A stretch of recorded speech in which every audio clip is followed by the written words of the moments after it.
साथियों नमस्कार। साथियों आज हम बात करेंगे धर्म परिवर्तन की, धर्म में वापसी की। साथियों हम अपने आसपास इन घटनाओं को देखते हैं, इन चर्चाओं को सुनते हैं, तो इसका एक सही भांति से इसकी जो समझ है उसका हमारे भीतर उतरना बहुत जरूरी होता है।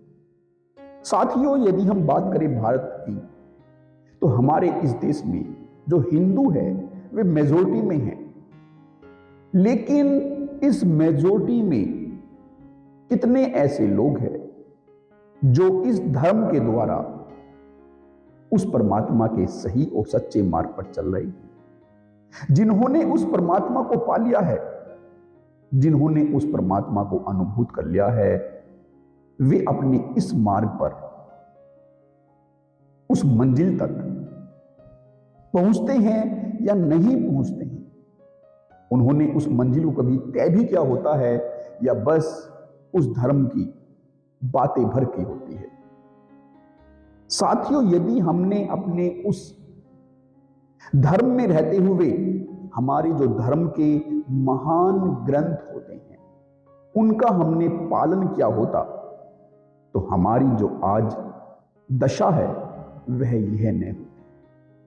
हम बस इनकी बात तो करते हैं, और बात भी हम इसलिए करते हैं ताकि हमें अपने पर भरोसा बना रहे। हम दूसरे को भी धर्म में वापसी की या परिवर्तन की बात इसलिए करते हैं क्योंकि हमें खुद पर संदेह होता है। यह एक साइकोलॉजिकल फैक्ट है। हमें खुद पर संदेह है कि हमारा जो धर्म है वह महान है भी या नहीं भी है, क्योंकि यदि वह महान होता तो केवल कुछ गिने चुने व्यक्तियों के अलावा, जिनको हम उंगलियों पर गिन सकते हैं, उनके अलावा किसी ने कोई महान उपलब्धि उस परम सत्य को पाया होता। तो हम जब दूसरे को कन्वर्ट करने की कोशिश करते हैं, चाहे वह कोई भी धर्म हो, तो वह अपनी उसके मन के अंदर जो संदेह होता है उसके कारण वह ऐसा करता है। क्योंकि जब वह देखता है कि दूसरा व्यक्ति तो हमारे धर्म को मान नहीं रहा है, तो उसके मन को ऐसा लगता है, भले ही वह अवचेतन रूप से लगे, चेतन रूप से उसको न लगे, लेकिन उसको गहराइयों में यह अनुभूत होता है कि कहीं मेरा धर्म छोटा तो नहीं है, यह तो मेरे धर्म को नहीं मान रहा। इतनी बड़ी आबादी है दूसरे धर्म की, वह तो हमारे इस धर्म को फॉलो ही नहीं कर रही, तो क्या कहीं उनका धर्म हमसे बड़ा तो नहीं है, हमारा धर्म छोटा तो नहीं है। यह अपोजिट आपको लगेगा, लेकिन ऐसा ही होता है। और जब आप उस पूरे एक वर्ग को भी अपने धर्म में कन्वर्ट करा लेंगे तो फिर कोई अपोजिशन रहेगा ही नहीं। तो आपकी जो मन के अंदर एक संदेह है, एक डाउट है, वह आपका मिट जाएगा। आप अपनी मंजिल पर आगे बढ़कर दूसरे को यह तो सिद्ध नहीं करते कि हमारा धर्म महान है। आप उस मंजिल पर पहुंचकर यह उद्घोषणा नहीं करते कि हमने वह मंजिल इस धर्म से पाई है, लेकिन आप दूसरे को अपने धर्म में खींचने की कोशिश करते हैं, क्योंकि आप अपने मन के ही अंदर एक संदेह में, एक डाउट से भरे हुए हैं। ऐसे ही कोई भी धर्म होता है, यह केवल हिंदू धर्म पर ही लागू नहीं होता, ऐसे ही यह मुस्लिम धर्म पर भी लागू होता है, ऐसे ही यह ईसाईयत धर्म पर भी लागू होता है। वे सब इस अपने अपने धर्म को महान तो कहते हैं, लेकिन वे इस के मार्ग पर आगे बढ़कर उस मंजिल को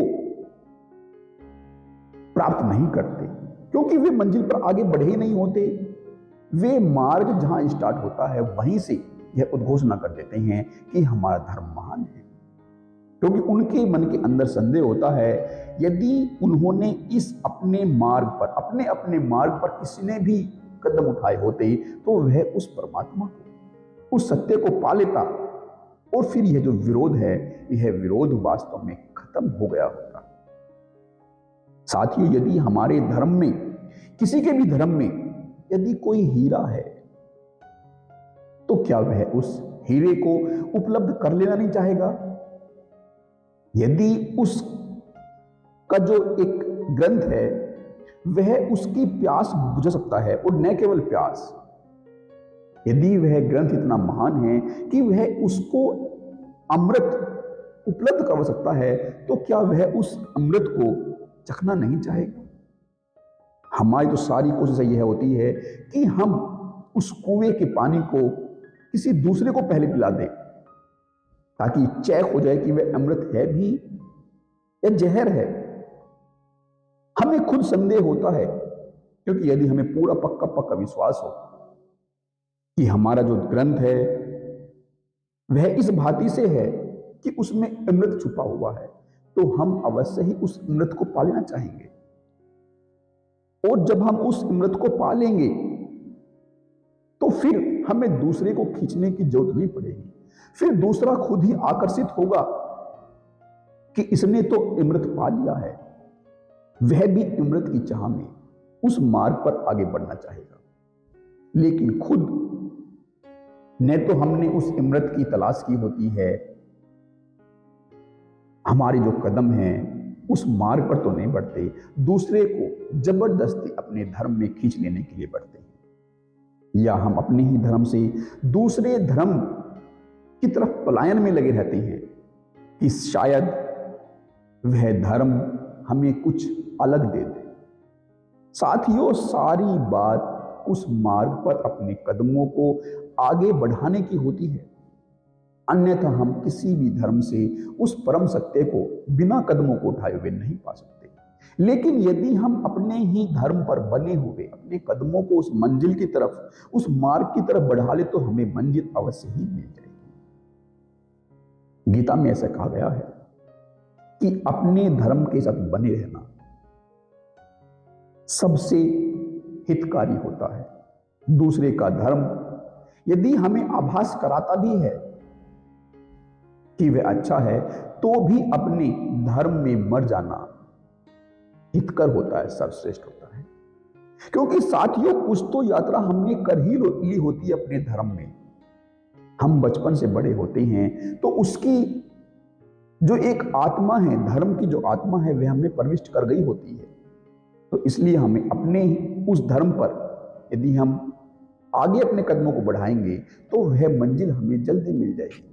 लेकिन यदि हम इस भांति से एक धर्म से दूसरे धर्म में पलायन करेंगे, तो जो हमारी आत्मा एक दूसरे धर्म की बन गई होती है, वह हमें ना तो इस धर्म में रहने देगी, ना हमें उस धर्म में रहने देगी।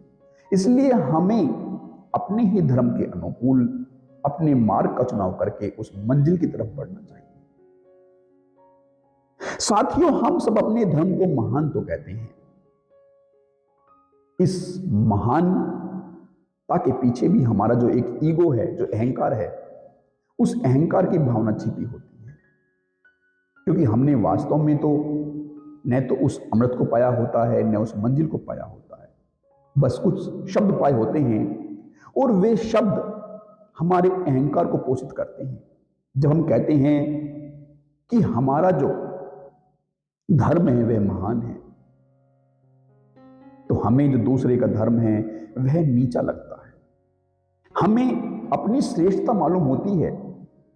हमें ऐसा अनुभूत कर लेने से ही, ऐसा जान लेने से ही कि हमारा धर्म श्रेष्ठ है, तो हम कुछ वर्ग से अपने आप को ऊंचा पाते हैं।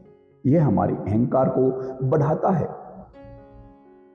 कोई भी धर्म हो, वह अपने धर्म को जब सबसे सर्वश्रेष्ठ मानता है, तो वह वर्ग दूसरे वर्ग से अपने को पाता है, उसके अहंकार को एक पोषण मिलता है। इसलिए वह इन शब्दों के जाल में उलझा रहता है। वह नहीं समझ पाता कि यह सब अहंकार की चाल है। ऐसे ही जब हम कहते हैं कि हमारा भारत देश महान है, तो इससे क्या होता है कि हमारे देश में जितने भी अलग अलग वर्गों के लोग हैं, अलग अलग धर्मों के लोग हैं, फिर उनके धर्मों की जो एक अहंकार की चोट होती है वह खत्म हो जाती है। फिर वह अहंकार थोड़ा और आगे बढ़ गया होता है, फिर वह देश पर चला गया होता है कि हमारा जो देश है वह उस देश से महान है। फिर हमारे जो अहंकार है वह दूसरे देश के जो लोग हैं उनको नीचा समझकर अपने अहंकार को पोषित करता है। साथियों, इसी भांति से हम सबके अहंकार पोषित होते रहते हैं। मैं यह नहीं कह रहा हूं कि कोई देश महान नहीं है, सब देश अपने अपने अनुसार महान हैं। अपनी अपनी संस्कृति को उन्होंने सजोया है, पिरोया है। यही संस्कृति उनकी महानता को प्रदर्शित करती है। लेकिन इसके पीछे का जो अहंकार है, हमें उस छिपे हुए अहंकार को देखना होगा, तभी हम वास्तव में महान बन पाएंगे, उस मंजिल को देख पाएंगे, उस मंजिल तक पहुंच पाएंगे। साथियों, यदि आप इसको और बारीक समझना चाहें तो इसको आप किसी भी धर्म के एक एग्जाम्पल के रूप में ले लो। जैसे यदि हिंदू धर्म की बात करें तो हिंदू धर्म में भी अनेक शाखाएं हैं। हर एक शाखा अपने आप को श्रेष्ठ समझती है, भले ही वे उसी पेड़ से निकली हो, फिर भी वे अपने ही धर्म को श्रेष्ठ समझती है। जैसे जो बौद्ध धर्म है वे अपने आप को हिंदू धर्म से श्रेष्ठ मानता है, भले ही वह हिंदू धर्म से निकला हो। जैन धर्म भी अपने आप को श्रेष्ठ मानता हो, भले ही वह उसका हिस्सा हो। और केवल इतना ही नहीं, एक धर्म में अलग अलग भगवान को मानने वाले लोग भी अपने भगवान को श्रेष्ठ मानते हैं। जो कृष्ण भक्त होते हैं वे राम भक्त से अपने को श्रेष्ठ मानते हैं, जो राम भक्त होते हैं वे कृष्ण भक्त से अपने आप को श्रेष्ठ मानते हैं। साथियों, यह वास्तव में हमारे अहंकार को हम इस भांति से पोषित कर रहे होते हैं। हमने उस श्रेष्ठता को अनुभूति नहीं किया होता, हम तो बस अपने इन अहंकारों की लड़ाई में, इस अहंकार के पोषण में लगे रहते हैं, जिस वजह से इनके पीछे का जो अर्थ है, इनके पीछे का जो परम सत्य है वह उद्घोषित हो ही नहीं पाता। और हमारा जो जीवन है, हम जिस भांति से देख रहे होते हैं, भले ही हम किसी भी धर्म से बिलोंग करते हो, लेकिन सभी धर्मों के अंदर यही लड़ाई झगड़े, एक दूसरे से मन मुटाव, एक दूसरे से ईर्ष्या, घृणा, चोरी चकारी। साथियों, हमें इनसे ऊपर उठकर, अपने अहंकार से ऊपर उठकर, जो हमारे धर्म का एक वास्तविक उद्देश्य है, केवल हमारे अहंकारों को पोषित करना धर्म का कार्य नहीं है। केवल एक धर्म में बहुत से लोगों को एक समूह के रूप में यूज कर लेना, उनके अहंकारों को कोई लॉलीपॉप देकर उनको अपनी तरफ आकर्षित कर लेना, यह धर्म का प्रयोजन नहीं है। धर्म का प्रयोजन तो अपनी चेतना को उठाने से है, उस परम सत्य को जान लेने से है, जो इस धर्म के माध्यम से, अपने धर्म के माध्यम से जाना जा सकता है। लेकिन बस हमें अपने कदमों को अपने धर्म के अनुसार उठाना होगा, तभी वह मंजिल तक जो हमारी पहुंच है वह साकार हो पाए। इसी उम्मीद के साथ कि हम इस गहराई को समझेंगे, अनुभूत करेंगे, जो अनुभव हमारे बहुत गहराई में छिपे हुए हैं उनको सतह पर लेकर आएंगे और इस दिशा में, सत्य की दिशा में अपने कदमों को आगे बढ़ाएंगे। इसी उम्मीद के साथ मैं आप सभी से विदा लेता हूं। आप सभी का मेरे साथ बने रहने के लिए बहुत बहुत